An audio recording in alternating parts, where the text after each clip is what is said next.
hand. Furthermore, we will have a short 30-minute lunch break starting at 12 noon, so I will advise against serving lunch here at the session hall. With that, let us proceed. Director General, please recognize the resource persons invited today, and thereafter, kindly administer the oath to those who have been invited for the first time in this inquiry. Director General. Yes, sir. I will hold it for you, my classmate. Mr. Chairman, permission to proceed.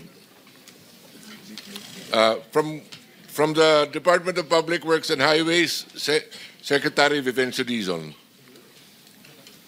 From DBM, Department of Budget of Management, Undersecretary Rolando Toledo, and Assistant Secretary Mary Ann de la Vega. From the Department of Justice, the Secretary is supposed to be represented by Prosecutor General Richard Anthony Fadulyon, but as of the moment, he's already there.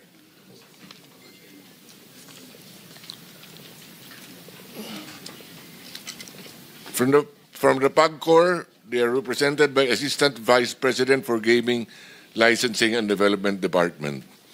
Also, Attorney Matthew David. From the BIR, we have Assistant Commissioner James Roldan. From the Land Transportation Office, Assistant Secretary Vigor Mendoza II. From the Philippine Contractors Accreditation Board, Dr. Pericles Dakay. Engineer Arthur N. Escalante and Engineer Ernie Bagao, both from PICAP. Of the contractors, we have Mr. Mark Alan Arevalo, Wawaw Builders, Sally Santos, SYMS Construction Trading, Robert Imperio, IM Construction, Mina Elamparo Jose, WJ Construction, Pacifico Discaya, St. Gerard General Contractor Development Corporation. We also have the former district engineer of DPWH Bulacan 1st District. Engineer Alcantara had confirmed that he will attend. I don't know if he's arrived. Engineer Bryce Erickson Hernandez, DPWH Bulacan 1st District Engineering Office. Engineer R.J. Domasig and Engineer Merg Haron Laos. Undersecretary, I've been given a note that Undersecretary Janet Abwell from DBM is also here. That is all, Your Honor. Mr. Chair. I will ask. Mr. Chair. For a while, Okay. we will just administer the oath to those For those who are here for the first time, kindly stand and raise your right hand. Do you swear or affirm to tell the truth, the whole truth, and nothing but the truth in this proceeding? Thank you. You may take your seats. Well, it's a pleasure of Senator Marcoleta. Thank you, Mr. Chair. In the agenda, I can see that Yusek Maria Catalina Cabral was invited, but I don't see her in this room, Mr. Chair. Why? May we hear from Secretary Vince Dizon? Mr. President, Mr. Chairman, good morning po sa members ng Blue Ribbon Committee, honorable members of the committee. I think for former Undersecretary Cabral, I just want to inform the body that I officially accepted the courtesy resignation of Undersecretary Cabral 2 nights ago.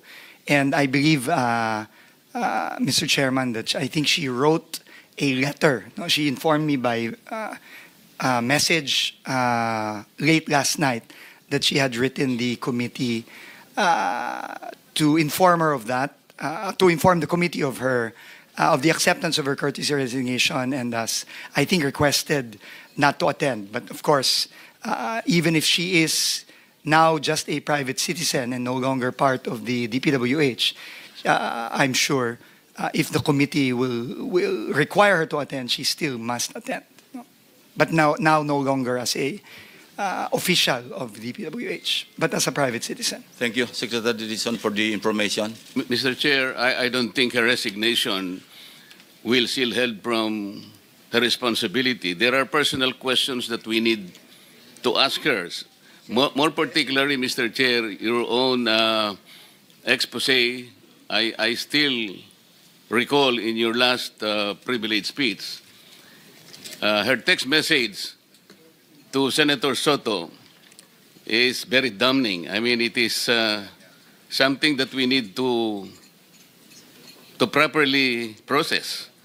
It is something that is probably within the heart of the system of DPWH. So kahit na mag-resign po siya, it will not matter to us. There are personal questions that we need to ask. Salamat po. And the chair agrees. So if there is an motion to issue a subpoena and or subpoena duces tecum, then we'll put it into a vote. Yes, Mr. Chair, I move that former Yusek Cabral be still invited to appear before this committee. Invited or issue a subpoena. Or issue a subpoena. Better, Mr. Chair. Any objection? I second the motion. Properly seconded. So ordered. Mr. Chairman, if I may po, just to Yes, please, Secretary. consistent with this po, we have also made public that while former Undersecretary Cabral is no longer with the DPWH, we have been very clear in the new leadership of the DPWH that this does not in any way stop us from continuing our internal investigations on finding out who should be liable for the clear crimes that have been committed against our people. So we will continue that investigation regardless of whether she or any others will no longer be part of the DPWH. Thank you very much, Mr. Chairman. Thank you. Some administrative announcements. Secretary Dizon and the AMLC representatives present here asked the chair to be excused by noon time. So if there are questions that will be addressed to them, kindly ask the questions before 12 noon. Thank you very much. So Senator Pangilinan is recognized. Mr. President, I just conferred with the Vice Chairman. We are exchanging slots. He will go first and then I will follow. Chairman of the committee is recognized. Thank you, Mr. Chairman. As Vice Chairman of this committee, let me state at the outset, this investigation would not have been necessary had the concerned agencies simply did their job. The truth is they did not. What we see here is negligence, if not outright complicity, that allowed this flood control anomaly to thrive. Nobody lifted a finger. Nobody fulfilled their mandate. Nobody cared. As if corruption has already become the norm in this country. Or is it not? Is it? Is corruption normal in this country? This is what this hearing is all about, to come up with a law so this will never ever happen again. Let me start with the GPBB. Are you here? The Government Procurement Policy Board? Can you come forward, please? I have some questions for you. Yes, please kindly come forward and take your seats. Na-administer na sila.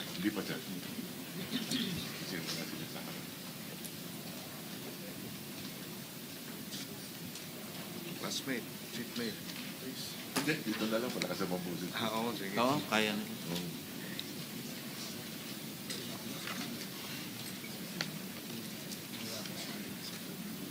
And also, do we have the representative from the Bureau of Internal Revenue here? Committee Secretary? Yes, Mr. Chair. Thank you. Sige, pati ano yan sa GP po. Sige, go ahead. Sir. Kindly stand and raise your right hand. I already have. Okay, thank you. All right, thank you. Please proceed. Can you identify yourself, please? Resource person. Good morning, Mr. Chair, honorable members of the committee. I'm Maria Ginesha Rivera Guillermo. I'm actually the officer in charge of the Government Procurement Technical Support Office. I'm as well as an appointed Deputy Director General, Your Honor. All right. Based on the data, Mr. Chair, from the Philippine Center for Investigative Journalism, among the top 15 contractors that have been named by the President, the following had a poor, unsatisfactory contractor's performance evaluation. Tama po ba? Nagbigay po kayo ng ilan? Tama po ba itong report ng PCIJ, itong SunWest, Legacy, EGB, Equiparco, MG Samidan, LRTK Builders, ay ilan lamang at High-Tone at Real Road Edge, ay ilan lamang sa mga kontratista na may poor or unsatisfactory contractor's performance? Mr. Chair? Mr. Chair, Your Honor, the CPES report or the Contractor's Performance Evaluation System report bears those po as the unsatisfactory po na rating nila sa CPES.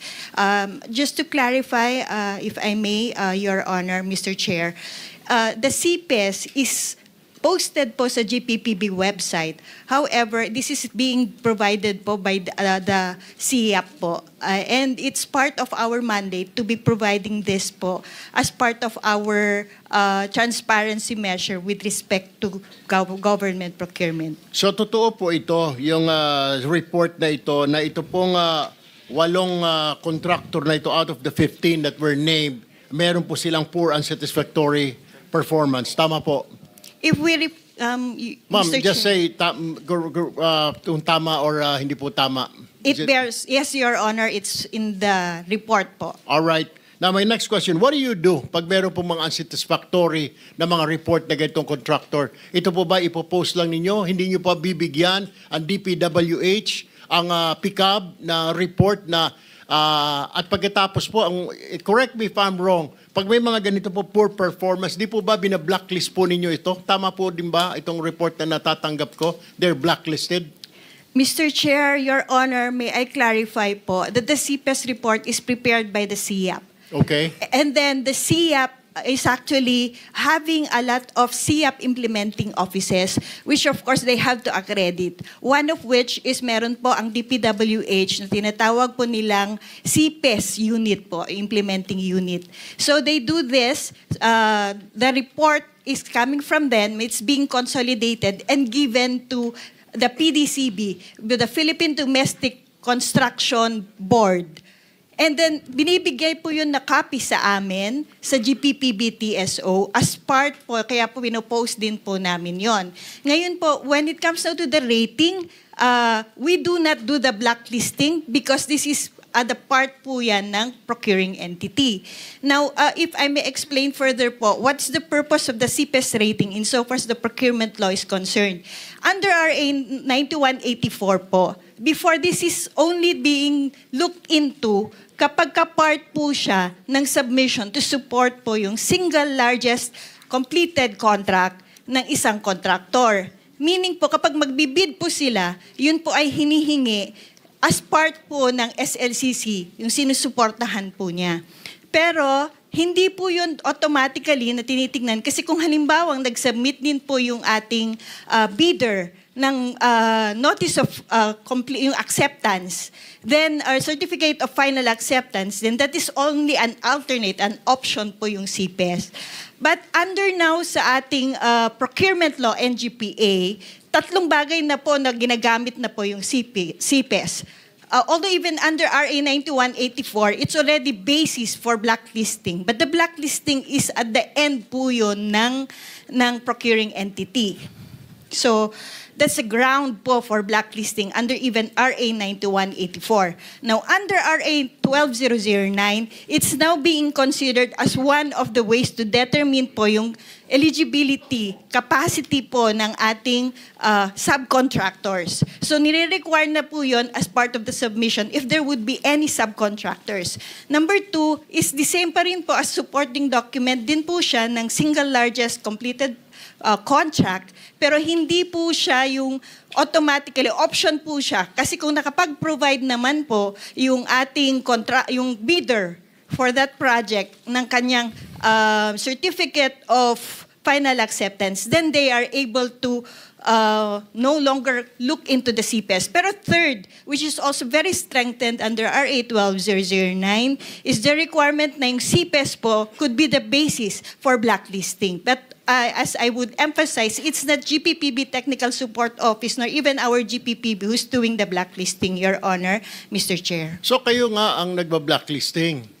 No, Mr. Chair. Sino po ang nagba-blacklisting sa mga it's- kontraktor na ito na may poor and unsatisfactory performance? It would Which be the agency? procuring entity. It would be the agency, Mr. Chair, Your Honor. You mean to say the DPWH, is that correct? Yes, Mr. Chair, Your Honor. All right. Thank you. Let me go to the Department of Public Works and Highways. Mr. Chairman, my question is, ano po nangyari dito, DPWH, Mr. Chair? Bakit hindi po natutunugan na blacklisted po ito, poor and satisfactory performance, o meron pong itong mga slippage kung tawagin? Bakit nakalusot lalo na po itong sila Diskaya? Napakadaming proyekto dito, napakadaming poor and unsatisfactory performance, Mr. Chair. Maraming salamat po, Mr. Chairman, sa napakaganda at importanteng tanong. Yan din po ang tanong natin nung tayo po ay pumasok sa DPWH nitong nakaraang 2 linggo. At to give you a straight answer, Mr. Chairman, tingin ko po, ito pong mga CPES na ito at iba pang mga safeguards at iba pang mga dapat gawin ng ahensya ay hindi po ginagawa nitong nakaraan. That is the simple answer. In fact, Mr. President, ang nakakagulat pa po dito, hindi lang po bad performance ang hindi na-monitor at hindi na-actionan. In fact, marami po tayong nakita na isiniwagat na rin po ni Senator Lacson, ang ating chairman, sa kanyang privilege speech. Marami pa po dito mga proyekto na hindi lang bad for performance, no performance at all. In fact, marami pong mga ghost project na on record, may mga papeles po tayo at ito nga po ang naging basehan natin sa mga kasong final natin ditong nakaraang linggo, na kahit na ang term ng kontrata, for example, 250, 300 days, lumalabas po sa mga papeles, miraculously, natapos po kuno itong mga proyektong to at nabayaran po itong ibang mga contractor dito within months. Alright. Sign po ito nitong mga ibang nandito ngayon as completed. At nabayaran po itong mga kontratang ito. So clearly po, hindi po ginagamit itong CPES at kung ano-ano pang mga dapat ginagamit ng ahensya para i-monitor ng tama ang implementasyon ng mga proyekto. That is the straight answer po that I can give the Honorable Committee. At nakikita po natin ito hindi lamang sa mga kontrata sa Bulacan, kundi nakikita na rin po natin ito sa ibang kontrata sa iba pang lugar. Actually, Mr. Chair, sa Bulacan, sa First District, araw lang po ang binibilang at nababayaran po ang contractor. And anyway, in the course of in your investigation, Mr. Chair, what are the ghost projects added to the list and substandard? Right now po, we have received more than 100 reports already in only 2 weeks of ghost or very substandard projects. And right now po, ang track po ng bagong team sa DPWH ay unang-una dahil nga po nabuo na ng ating Pangulo ang Independent Commission for Infrastructure. Kami po ngayon ay in very, very close coordination sa kanila. Bawat po project na nare-report, nagbubukas po kami ng case file dito. Ini-inspection po natin either personally or yung pong mga ibang kasama natin sa team. Ngayon po kasama na po ang members at team ng ICI, lalong-lalo na po ang special advisor ngayon ng ICI na si ang mayor po ng Baguio City, si Mayor Benji Magalong. So, ganun po ang ginagawa natin at kapag nagbi-build up po tayo ng kaso, kada proyekto, ini-inspect po natin, chine-check ang records at pag meron pong nakitang klarong anomalya, either ghost o napaka-substandard, at napatunayan po na meron pong mga kontraktor na nabayaran na kahit na hindi pa tapos or non-existent ang proyekto, immediately po bumubuo na po tayo ng kaso na either ifa-file or in this case po na nabuo na po ang komite, ang komisyon, pinapasa na po natin sa komisyon. All right, Mr. Chair. Bilisan na lamang po natin ang pagsasagot po, Mr. Chair, kasi po marami po pong nakapila at only Pasensya na po, Mr. Chair. 2 minutes and 39 seconds. No, I understand po because you're explaining it properly. Ang tanong ko lamang po kasi, so, will you agree with me na may collusion po talaga? Yung mga dating opisyal ng DPW simula sa taas hanggang sa baba, hanggang sa mga district engineer, project engineer, nakikipagsabuatan sa mga kontraktor para kumita. Absolutely agree, Mr.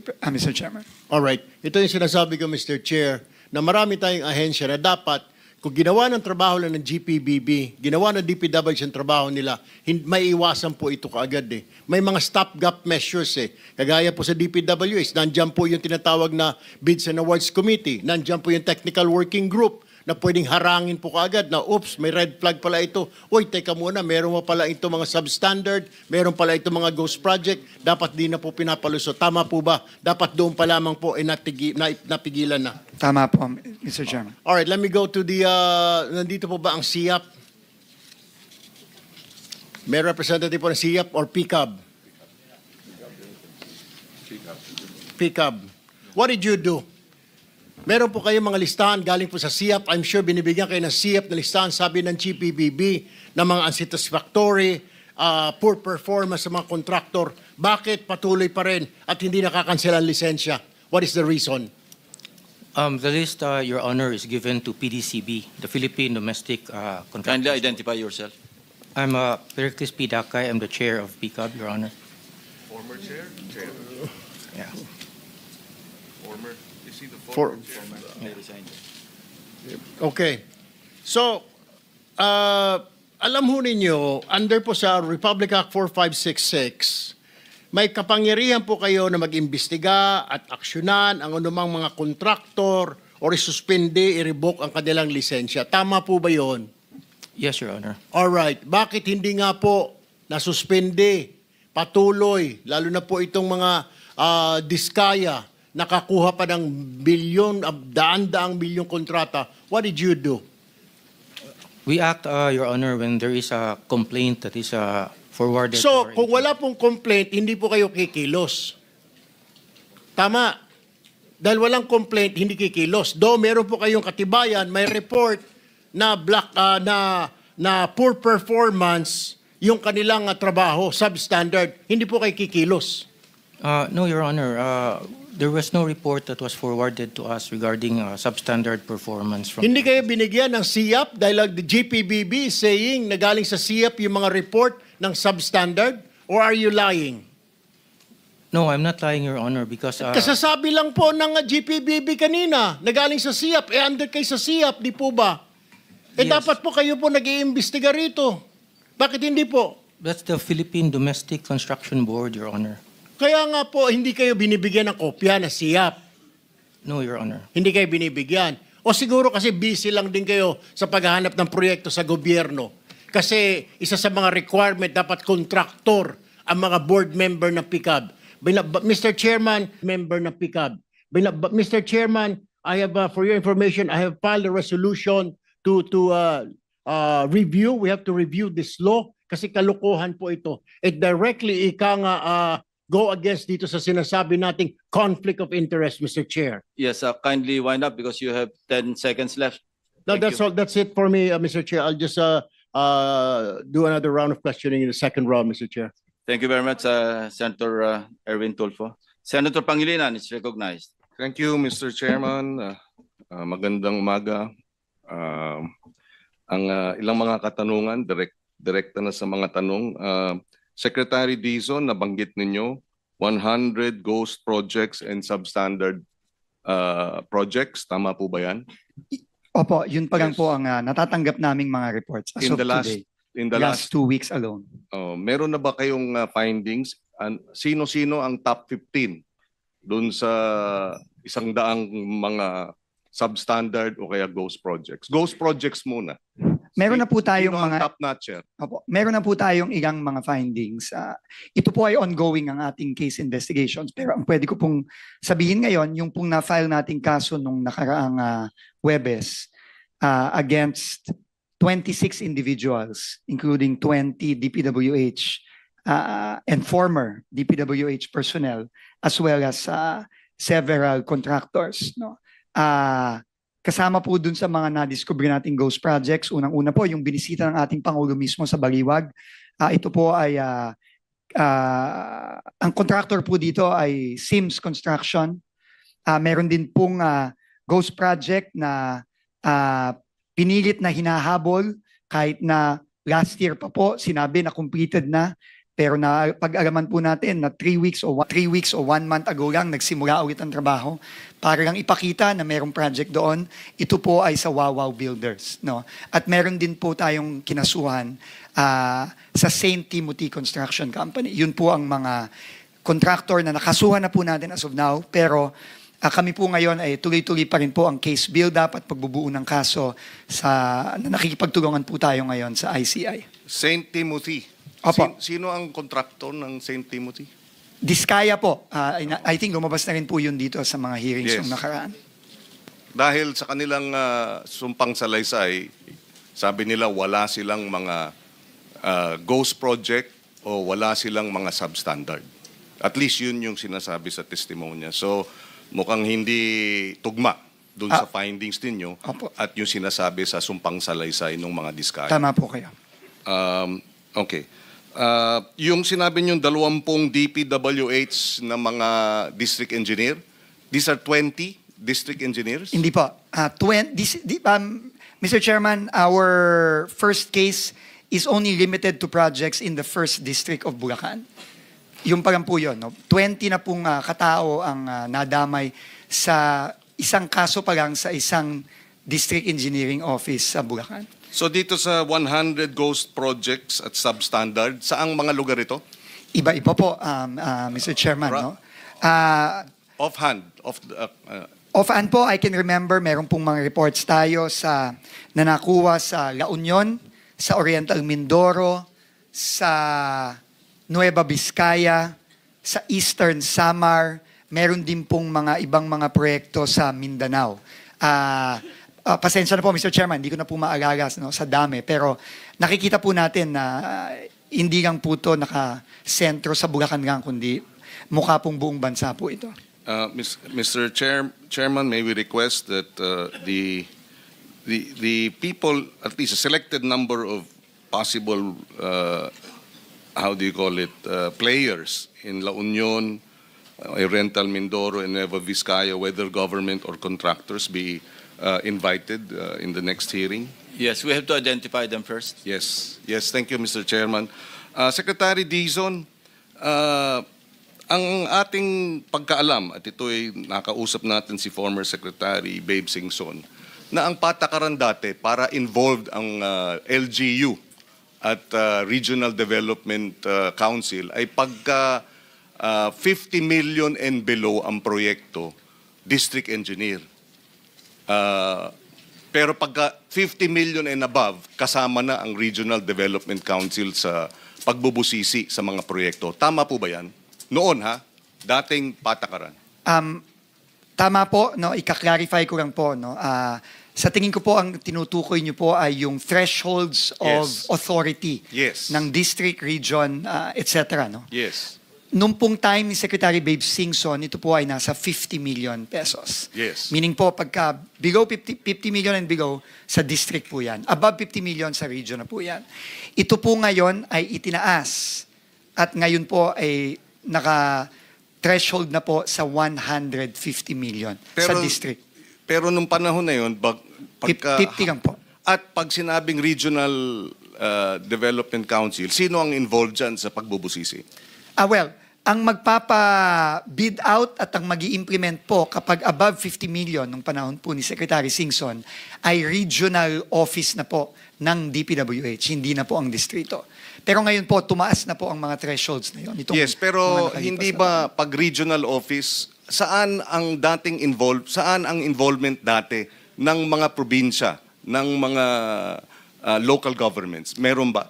Sa aking pagkakaalam po na Mr. Chairman, dati po kailangan po ng acceptance ng local government unit ang mga proyekto. Ito na rin po ay pinoint out ng ating Pangulo nung siya ay bumisita sa Baguio at nakipag-usap po siya kay Mayor Benji Magalong. However po, nagulat na lang po ang Pangulo na tinanggal na po yun. Sino nagtanggal nun? Inaalam ko pa po kung kaninong termino sa DPWH tinanggal. If you will allow me po, I will get back to the committee on that para po ma-establish natin kung anong date ito tinanggal para malaman po natin kung sino po ang sekretary nung panahon na yun. At ano ang pagkakaiba pag regional ang nagpapasya at district engineer ang magpapasya? Which worked better in your opinion? Ano ang mas magandang proseso o mas maayos na proseso? I'm not in a position pa po to say which is better and which is not. But what I can say po, Mr. Chairman, is meron pong inherent flaw sa nakikita nating sistema sa DPWH. Kasi po, lalong-lalo na dito sa mga proyektong inaaral po at binubusisi ng committee ngayon, madalas po, or in fact, most of the time, hindi po ito dumaan sa Local Development Council, hindi po ito dumaan sa Provincial Development Council, at hindi din po dumaan ito sa Regional Development Council. To quote po si Governor Bons Dulor ng Oriental Mindoro, nung kasama ko po siya at nag-inspect kami doon, para na lang daw sumulpot parang kabuti itong flood control project sa Nauhan, sa sarili niyang bayan, hometown po niya yon, na hindi man lang ho dumaan sa Provincial Development Council. And in fact, nakakagulat pa ho at nakakashock. Kahit ho building permit from the municipality of Nauhan ay hindi kumuha yung contractor na gumawa ng project sa Nauhan for flood control. Ito po ay sinabi po sa akin mismo ni Governor Bons Dulor. Muli,